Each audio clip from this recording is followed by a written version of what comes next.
Let's go.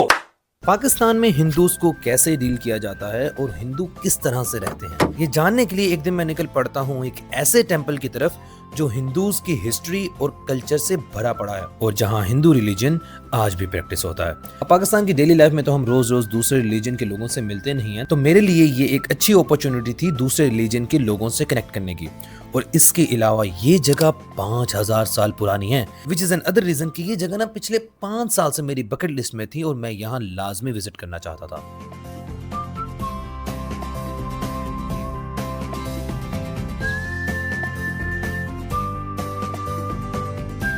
तो भाई साहब, आज मैं जा रहा हूँ पाकिस्तान के सबसे पुराने मंदिर को देखने। अब आप ये पूछोगे कि मैं तो मुसलमान हूँ तो मैं क्यों मंदिर देखने जा रहा हूँ, तो भाई इसकी ना सिंपल सी रीजन ये है कि मैं अपने हिंदू भाइयों से कनेक्ट करना चाहता हूँ। और दूसरी ना सबसे बड़ी रीजन ये है कि मुझे हिस्टोरिकल आर्किटेक्चर जो होते हैं ना वो मुझे बहुत पसंद है। क्योंकि यार देखो, आजकल की जो नई बिल्डिंग्स है ना उनको बनाने के लिए हमारे पास बहुत जदीद किस्म की टेक्नोलॉजी है।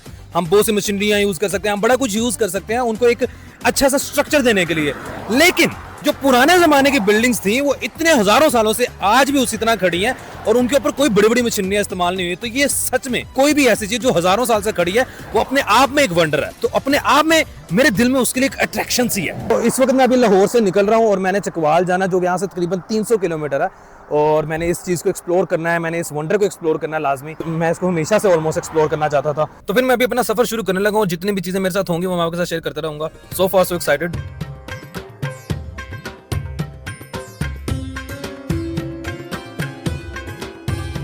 और अभी सफर करते हैं मुझे थोड़ा सा ही टाइम गुजरा था कि एक ऐसी चीज होती है जिसका ऑलरेडी मुझे डर था।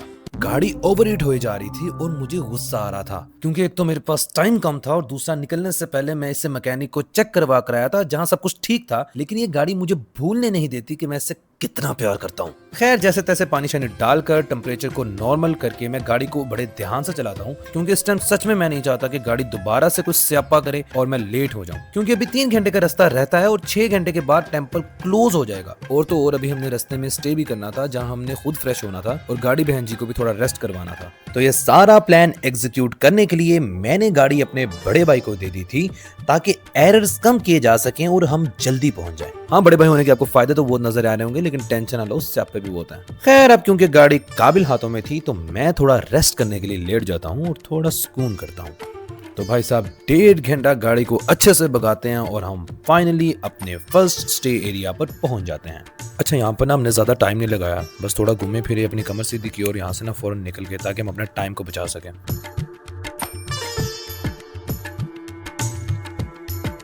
ये ना बड़े भाइयों के भी अपने स्यापे हैं। कह रही है बोतल पी रही है तो अब चाय नहीं पीनी। वाला पूछे बंदा, खाने के बाद अगर चाय ना हो तो उसका क्या मजा। भाई साहब, जिंदगी में ना कॉर्पोरेट को आप जितनी भी बातें कर लो, एक चीज कॉर्पोरेट की बहुत अच्छी है, वहां पर ना चाय बड़ी अनलिमिटेड है। आप खाने के दौरान 2 दफा चाय पी सकते हैं। यार एक बात समझो, ये जो बात है ना चाय वाली, ये कॉफी लवर्स नहीं समझ सकते। ये चाय वालों के साथ ना कुछ खास सीन है कि जब उनको चाय नहीं मिलती ना तो दिमाग काम नहीं करता। ये कॉफी वाले पता नहीं कैसे जी लेते हैं भाई, चाय के बगैर जिंदगी नहीं है। और हाँ, इस रास्ते से मैं सैकड़ों बार गुजरा हूँ, लेकिन आज जो यहाँ के सीन्स हैं मैंने जिंदगी में पहले कभी नहीं देखे। और यही तो चाहिए, पहाड़ हो, बादल हो, अच्छा मौसम हो और मजे की राइड हो, तभी तो ट्रैवल करने का मजा आता है। और इस टाइम अच्छी बात ये थी कि गाड़ी हमें तंग नहीं कर रही थी और सफर भी थोड़ा ही रह गया था। तो यहाँ से आगे का सफर हम सुकून से इंजॉय करते हुए करते हैं और थोड़ी देर बाद फाइनली हम उस जगह पहुंच जाते हैं जिसको देखने के लिए मैंने काफी ज्यादा इंतजार किया था।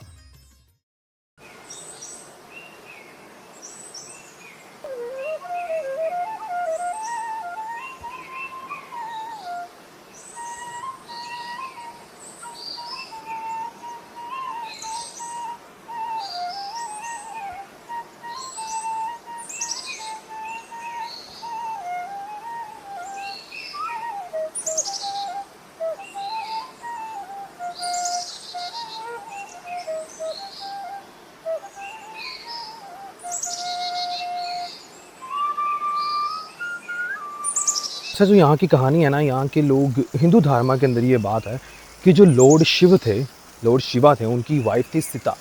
तो उनकी जब डेथ हुई थी तो लॉर्ड जो थे वो बहुत ज़्यादा रोए थे।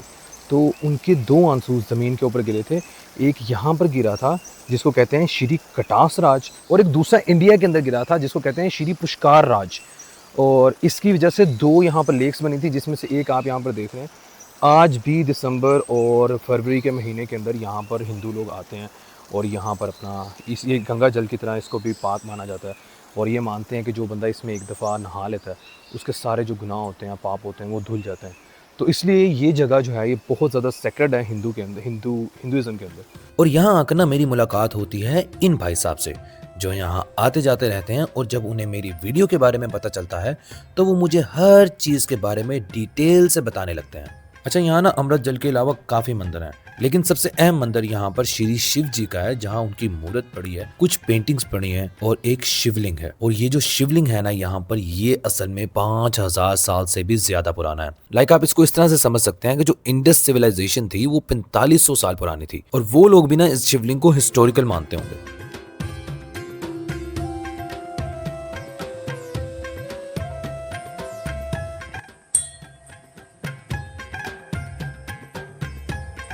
इस मंदिर के बाहर भी छोटे छोटे मंदिर हैं जो सिर्फ खास मौकों पर खोले जाते हैं।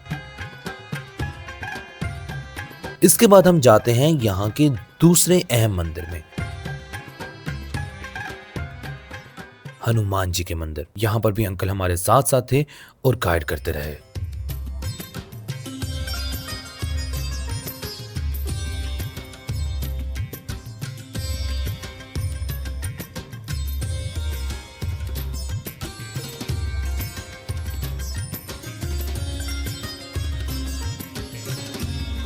यहाँ पर जो आप कार्विंग्स देख रहे हैं, ये पैटर्न्स 2000 साल पुराने हैं और अपनी असल हालत में है, जो इस बात को जाहिर करता है कि इस जगह को कितने अच्छे से मेंटेन किया गया है तब से। अच्छा, यहाँ आकर ना मैंने पहली दफ़ा हिंदुओं को इतनी क्लोज से देखा है।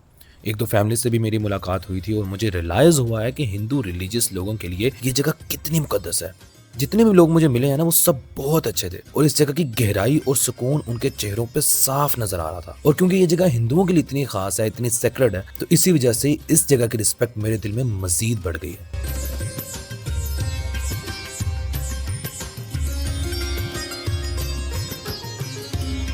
और अब बारी थी यहाँ के तीसरे और सबसे पुराने मंदिर को विजिट करने की, जिसके इंफ्रास्ट्रक्चर को मैं बहुत देर तक देखता रहा, क्योंकि ये वाहिद मंदिर है जहाँ फिलहाल कोई इबादत नहीं होती। और जो मुझे हिंदू फैमिली मिली थी ना, उसके अंकल भी इसकी वजह से ना काफी दुखी थी कि यहाँ पर इबादत नहीं होती। वैसे इसकी एक बहुत ही ऑथेंटिक रीजन है। यहाँ कोई भी रिलीजियस एक्टिविटीज इसलिए नहीं होती क्योंकि यहाँ का इंफ्रास्ट्रक्चर हजारों साल पुराना है और इसकी छतें काफी कमजोर हो चुकी हैं। और अमृत जल के ऊपर भी जो बिल्डिंग्स हैं वो इसी सेम रीजन की वजह से बंद हैं विजिटर्स के लिए। खैर, मैं इससे अच्छे से देखने अंदर जाता हूँ और थोड़ी ज्यादा देर अंदर गुजारता हूँ। आप जैसे अंदर एंटर होंगे ना, तो यहाँ देखकर पता चल जाता है कि ये जगह कितनी प्लानिंग से बनाई गई है रिलीजियस एक्टिविटीज को परफॉर्म करने के लिए। बस यार, जब भी आप इन जगहों पर आते हैं ना, तो प्लीज अपना नाम लिखने वाली हरकतें ना किया करें। इन जगहों की एक अपनी रिस्पेक्ट है जिसका एहतराम करना हमारा फर्ज है। यहाँ पर ना मैंने एक नई चीज डिस्कवर की है, ये पता नहीं कुआं है या कोई और चीज है, पता नहीं क्या सिस्टम है इसका, मुझे पता नहीं है। और अब बारी थी इसके छत और ऊपर वाले पोर्शन को विजिट करने की, जहां रेनोवेशन चल रही है ताकि यहां इबादत को बहाल किया जा सके, लेकिन फिलहाल यहां पर कुछ भी नहीं था।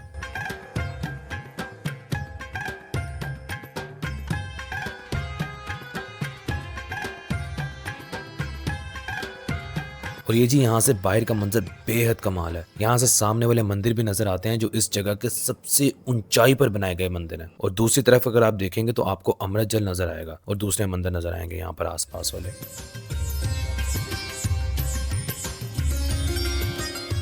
खैर, यहाँ थोड़ा टाइम स्पेंड करने के बाद it's time to visit the region कि ये जगह सिखों के लिए इतनी इंपॉर्टेंट क्यों है। राम मंदिर के बिल्कुल पीछे ही हरि सिंह की हवेली है, जो महाराजा रंजीत सिंह के सबसे अहम जनरल्स में से थे। ये जो हवेली है ये हरि सिंह की है, जिसने ये इलाका सारा फतह किया था और उसने फिर अपने रहने के लिए ये वाली हवेली बनाई थी। 1800s के दौरान ये इलाका सिखों ने फतह किया था और यहाँ उनका रूल था, तो उस वक्त ये हवेली हरि सिंह ने अपने लिए बनवाई थी। और ये वही हरि सिंह हैं जिनके नाम पर पाकिस्तान में हरिपुर का इलाका भी मौजूद है। अच्छा, इसके अलावा ना यहाँ पर कुछ और बिल्डिंग्स भी आपको मिल जाएंगी जो सिख दौर की ही हैं।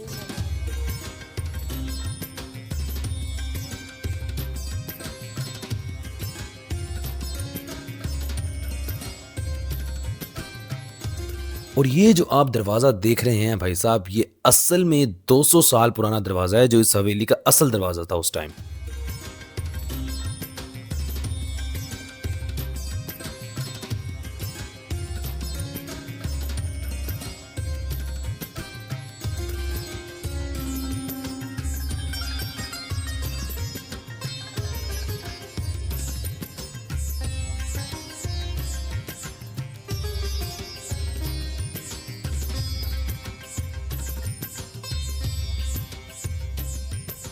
इस वक्त मैं जा रहा हूँ यहाँ पर ना, जो सबसे ऊपर मंदिर बनाए हुए हैं इन्होंने यार, यहाँ पर जो जिस तरह से इन्होंने मेंटेन किया हुआ है हाइट को और हर चीज़ के बैलेंस को, वो ट्रूली अमेजिंग है और बहुत ही अनमैच्ड है।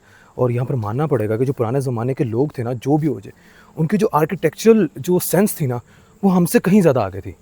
हम लोग तो बड़ी ज़्यादा मशीनरीज़ और पता नहीं क्या क्या चीज़ें यूज़ करके, पता नहीं कितने स्केल्स यूज़ करके फिर चीज़ें बनाते हैं।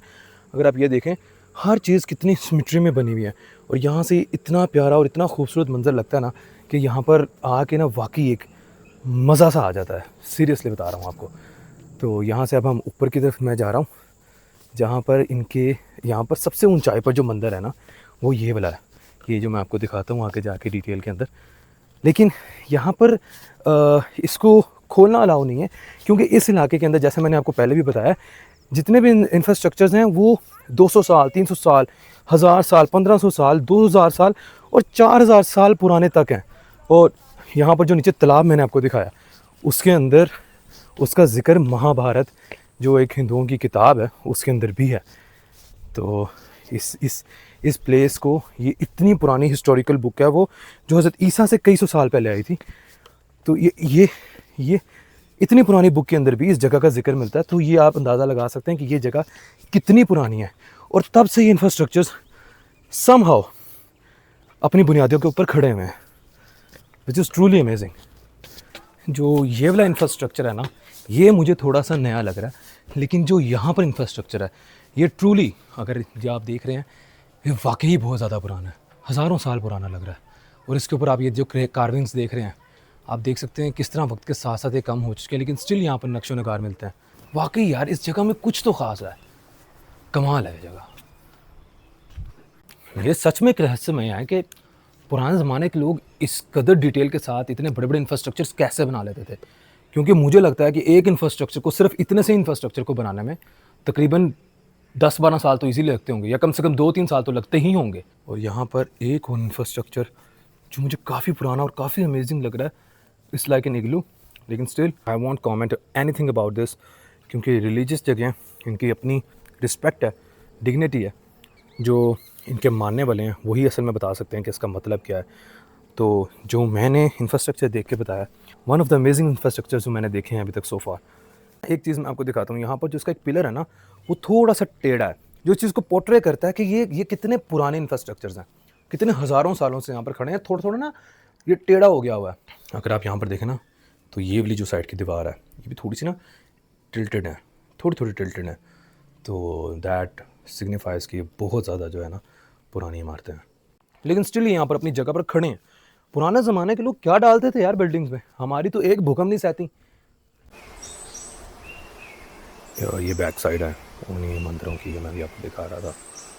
पाकिस्तान में जितनी भी हिस्टोरिकल हेरिटेज है ना, वो ज़्यादातर मुसलमानों की है। यहाँ पर जितने मुसलमान आए, उन्होंने मसाजिद बनाई, उन्होंने किले बनाए, उन्होंने बहुत ज़्यादा इंफ्रास्ट्रक्चर बनाए। लेकिन यहाँ पर मैं आया हूँ, यहाँ पर मैंने पहली दफ़ा देखा है कि यहाँ पर हिंदुओं का एक बहुत बड़ा इंफ्रास्ट्रक्चर, एक बहुत बड़ी कॉलोनी आप कह सकते हैं, जो यहाँ पर कई हज़ार साल पहले से यहाँ पर रहती थी, उसके यहाँ पर असरात है। ये ना इस चीज़ को भी दिखाती है कि कैसे, मतलब जो ये पार्टीशन है, उससे पहले मुसलमान और हिंदू साथ साथ रहते थे, जो आज पॉलिटिकल बॉर्डर्स की वजह से एक दूसरे से इतने ज़्यादा दूर है। और उसके पता है एक बेहतरीन एग्जांपल क्या है, ये मंदिर क्यों, क्योंकि इतने साल गुजरने के बावजूद, हज़ारों साल गुजरे और हज़ारों किस्म की यहाँ पर डायनेस्टीज़ आई, उसके बावजूद भी 1947 के अंदर जब पार्टीशन हुई तो ये एरिया सारा मुसलमानों के हाथ के अंदर आ गया था। उसके बावजूद भी इस जगह की उतनी ही रिस्पेक्ट है जितनी स्टार्टिंग में थी, उसी तरह से प्रिजर्व करने की कोशिश की जा रही है, ताकि यहाँ पर जितने जो भी रिलीजियस लोग आते हैं उनको भी अच्छा लगे और उनको खुशी हो कि उनके हेरिटेज की किस तरह से हम ख्याल रखते हैं। This is one of the examples, बल्कि I should say this is one of the proofs कि भाई साहब, ये जितने बॉर्डर्स हैं ना, ये पॉलिटिकल बॉर्डर्स हैं। हम मुसलमान हैं और हम इस मंदिर की हिफाजत कर रहे हैं।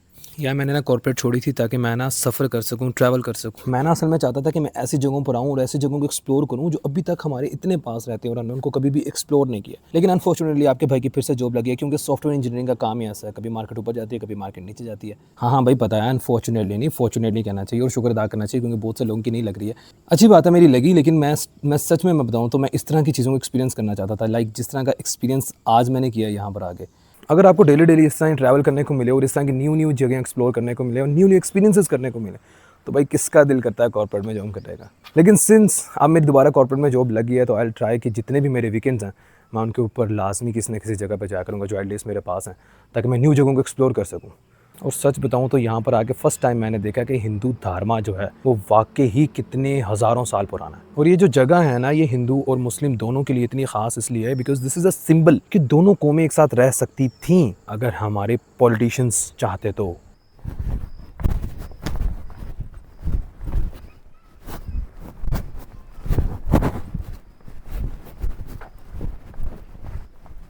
मैं यहाँ पर ज़रा ज़्यादा देर ठहरता हूँ।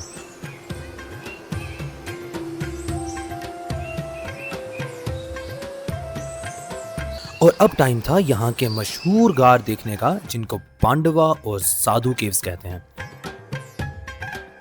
अच्छा, इस गार में से ना राम मंदिर का व्यू बड़ा अच्छा आता है, जो इसकी खासियत है यहाँ पर।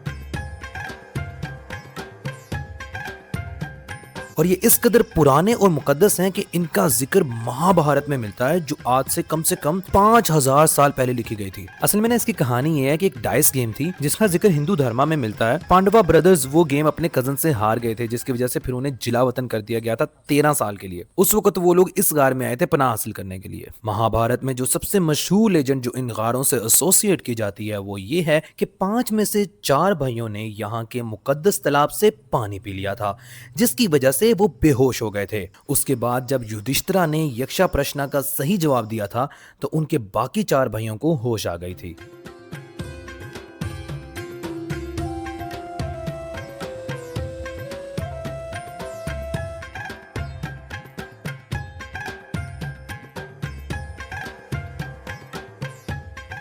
खैर, इस जगह को विजिट करने के बाद मैं बहुत देर तक यहाँ पर बैठा रहता हूँ जब तक कि ये मंदिर क्लोज नहीं हो जाता। और मैं सोचता हूँ कि ट्रैवल करने से कितना कुछ नया पता चलता है। आज इस ट्रिप से पहले ना जब तक मैं इस मंदिर में नहीं आया था तो मैंने माइनॉरिटीज़ को इतने करीब से देखा नहीं था पाकिस्तान के अंदर। यहाँ पर ना मेरी कुछ मुलाकात हुई है हिंदू फैमिलीज़ के साथ भी, जिनको ऑफ कोर्स प्राइवेसी की वजह से मैं नहीं ला सकता था। Still I did it, I talk to them और मुझे पता चला कि यार they are so much happy in Pakistan. They say कि यार वो पाकिस्तान को बहुत ज़्यादा पसंद करता है। और जिसने मैं आपको बता ही चुका हूँ कि मेरी 9 to 5 दोबारा से स्टार्ट हो गया है, मैं दोबारा से कॉर्पोरेट में चला गया हूँ। तो मैंने ना अपने आप को इस दफ़ा एक टास्क दिया है कि मैं हफ्ता और इतवार लाजमी किसी ना किसी जगह को एक्सप्लोर करने जाया करूँगा, किसी ना किसी जगह को ट्रूली एक्सपीरियंस करने जाया करूँगा। और भाई इस तरह के एक्सपीरियंसेस थे जो मैं लाइफ में रीलिक करना चाहता था। आज के इस ट्रैवल से जितना मज़ा आया ना, इतना लाइफ में कभी नहीं आया था। जैसा कि मैंने ट्रेन का सफर किया तो वहाँ एक अलग ही दुनिया थी, और जब मैं यहाँ पर आया हूँ तो यहाँ पर एक कम्प्लीटली डिफरेंट दुनिया देखने को मिल रही है। जब ट्रेन के अंदर होते हैं तब तो आप अपना फ़ोन चार्ज कर लेते हैं, लेकिन जब आप इस तरह सफ़र कर रहे होते हैं तब आप अपने फ़ोन को कैसे चार्ज करते हैं? उसके लिए मैं 4 लैपटॉप लाया हूँ जो फुली चार्ज हैं। और आपके अगर एक फुली चार्ज होना लैपटॉप आपके फ़ोन को 2 दफ़ा चार्ज कर देता है। हमारे पास 2 फ़ोन 4 लैपटॉप, पावर बैंक्स। और इससे पहले कि मैं घर जाता, यहाँ की चाय टेस्ट करना तो लाजमी था।